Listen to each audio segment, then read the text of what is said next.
L'ITIE, l'initiative pour la transparence dans l'industrie extractive. L'ITIE a organisé le 29 août dernier un atelier de sensibilisation sur l'évaluation de la transparence.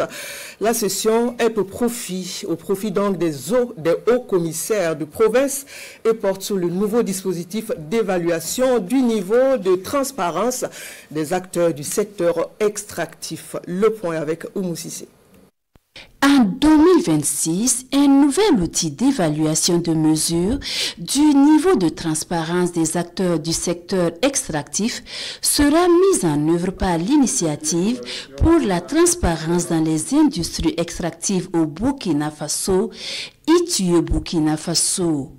Mais avant sa mise en œuvre, les hauts commissaires de 24 provinces du pays sont capacités sur cette nouvelle notation qui prend en compte l'avis du public à travers un sondage. La sensibilisation, c'est vrai, elle va être à l'endroit des populations, mais il faut aussi que les chefs de circonscription administrative qui sont les garants en fait de l'État au niveau de ces localités, je veux parler des hauts commissaires, soient aussi impliqués et sensibilisés. Ce dispositif d'évaluation du niveau de transparence des acteurs du secteur extractif comporte deux parties. La première sera faite par un comité technique et qui représente 80% de la notation finale.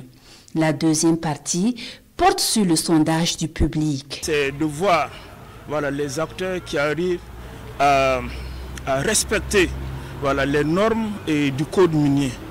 Pour voir ceux qui ont tous les documents que demande le code minier et est-ce qu'ils ont ces documents dans les délais.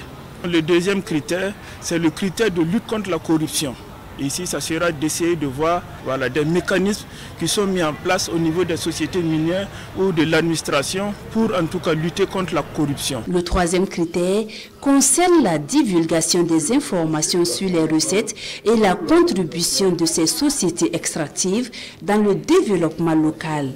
Environ 2000 personnes seront interrogées dans le cadre de cette nouvelle notation.